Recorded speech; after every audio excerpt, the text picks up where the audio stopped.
इस बार मुखिया के प्रत्याशी के रूप में खड़े हैं, आम जनता के बीच में जा रहे हैं, किन मुद्दों को लेके आम जनता से वोट मांग रहे हैं? देखिए, हमारा जो पंचायत है बहुत पिछड़ा है।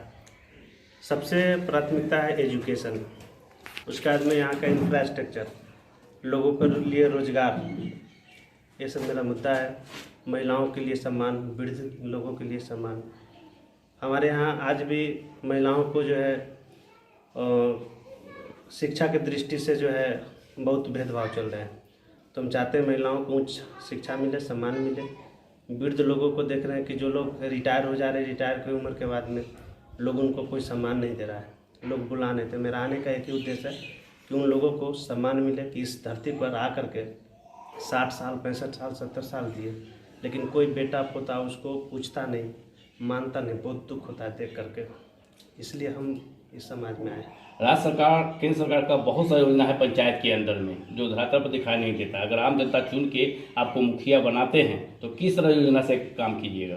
बिल्कुल, बहुत अच्छा। देखिए, गवर्नमेंट का बहुत अच्छे से पॉलिसी है कि हर युवाओं के लिए रोजगार हो, हर महिलाओं के लिए स्वावलंबन हो, उनको शिक्षित करना, और वृद्ध लोगों के लिए सम्मान समारोह का आयोजन करना। हमारे यहाँ जो गवर्नमेंट पॉलिसी है, सेंट्रल का है चाहे स्टेट का है, अगर ईमानदारी से हम उस योजना का अगर लागू कर दें तो जीवन का जो शैली है, एवरेज 10 साल लोग ज़्यादा जिएंगे। भ्रष्टाचार जो चरम सीमा पर फैल रहा है, उसको कैसे दूर कीजिएगा? निश्चित तौर से लोगों को जागरूक करके उसके खिलाफ पूरी तन मन से हम खड़ा है। कोई भी भ्रष्टाचार करे, चाहे वो मेरा फादर हो, ब्रोदर हो, भाई हो, कोई भी हो, नाते रिश्तेदार भी हो, उसको हम बख्शेंगे नहीं, क्योंकि गलत गलत होता है और गलत का सपोर्ट मैं कभी नहीं करता।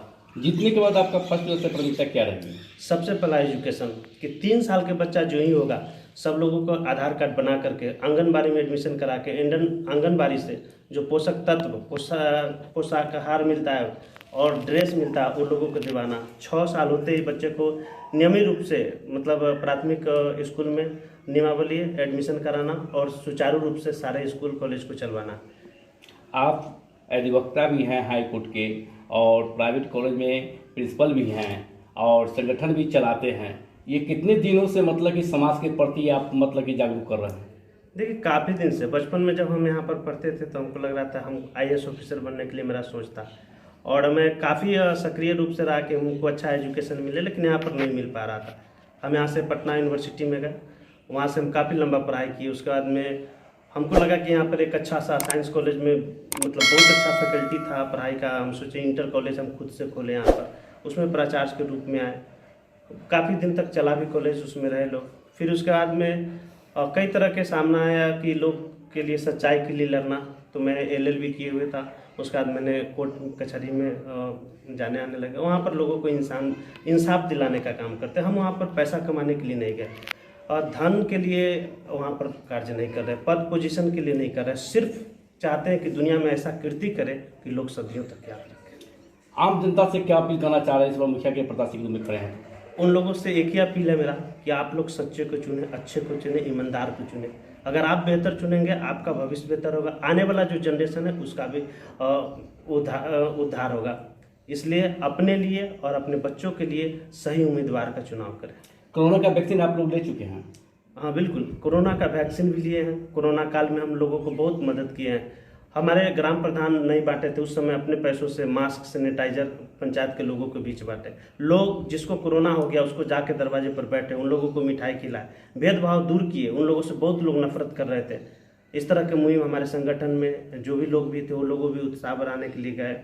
ऐसा कार्य कर रहे हैं, और जितने भी लोग हैं हमारे संगठन में सब लोग सुई दिलवाए, वैक्सीन दिलवाए। आज भी मेरे पिताजी वैक्सीन का मतलब कई कैंप लगते हैं, तो वहाँ पर दरवाजे दरवाजे जा करके हमारे पिताजी बुलाते हैं और कहते हैं वैक्सीन लीजिए, भविष्य के लिए बेटर है। आम जनता से क्या अपील करना चाह रहे हैं जो आज भी डरे हुए लोग वैक्सीन नहीं ले रहे हैं? देखिए, डरना नहीं चाहिए, ठीक है ना। हम तो यही कहते हैं कि इंसान किसी से न डरिए, न किसी दवा से, न किसी चीज़ से। जन्म दिए हैं भगवान और मौत भी भगवान के हाथ में, इंसान किसी के हाथ में नहीं है। अगर हमको जहाँ मरना है मरेंगे, जहाँ जीना है जिस तरह से जिएंगे। और जहाँ वैक्सीन की बात है, पूरी ग्लोबलाइजेशन, पूरे वर्ल्ड में और इसके लेकर के जब बहुत परेशानी हुई है, सब लोग को वैक्सीन ही एकमात्र उपचार है जो हमको कोरोना से प्रोटेक्ट कर सकता है। इस बार EVM से चुनाव होने जा रहा है, इस पर क्या कहना है आपका? बहुत बेहतर है। EVM से हो रहा है, इसमें बोकस नहीं जाएंगे, क्योंकि हमारे पूर्व जो प्रधान हुए हैं वो उप मुखिया के चुनाव में गए थे तो 2 आदमी को 6-6 वोट मिला था और उन्होंने गए तो बोकस मार के चले आए। तो हमको लगा कि एक उप मुखिया का भी चुनाव सही से नहीं हो पाया। तो हमको लग रहा है कि ईवीएम बहुत अच्छा चीज़ है कि हर लोग जो है अपना मत जो है जिसको जहाँ देना है वो अच्छा से दे पाएंगे, कोई बोकस नहीं। आप समाज सेवी हैं, आप अपने पंचायत वासी को क्या संदेश देना चाह रहे हैं? हाँ, यही कि आप कितना पढ़े हैं, क्या कर रहे हैं, उससे मतलब नहीं। आज किस पोजीशन पर है उससे भी कोई मतलब नहीं। आगे आप किस पोजीशन पर जाएंगे ये बहुत महत्वपूर्ण है। अपने बच्चे को शिक्षा दीजिए, यह आपके लिए बहुत महत्वपूर्ण है, क्योंकि जनसाधारण में व्याप्त शिक्षा और ज्ञान के अनुपात में कोई भी राज्य, कोई भी देश, कोई भी परिवार का उन्नत होता है। इसलिए आपके बच्चे में आपका उन्नति छिपा है, आप बच्चे को शिक्षा दें। परिचय बताया जाए। मेरा नाम पप्पू कुमार, अधिवक्ता पेशे से, भावी मुखिया सन ऑफ मिस्टर भरत साहब, भावी मुखिया प्रत्याशी, भावी मुखिया प्रत्याशी, मेरा वाइफ नेहा कुमारी। मुखिया पंचायत कौन लड़ रहा है चुनाव? वाइफ लड़ रही है मेरी, क्या नाम? पत्नी नेहा कुमारी। अच्छा, पंचायत? रसुलपुर कोरेगांव पंचायत, प्रखंड? गोरौल प्रखंड, जिला? वैशाली।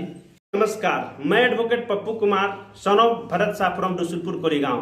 रसुलपुर कोरेगांव के तमाम जनता जनार्दन, मेरे माता बहन भाई चाचा चाची पापा सबको मेरा प्रणाम। विश्वकर्मा पूजा और गांधी जयंती का बहुत बहुत हार्दिक अभिनंदन करता हूं आप सबको।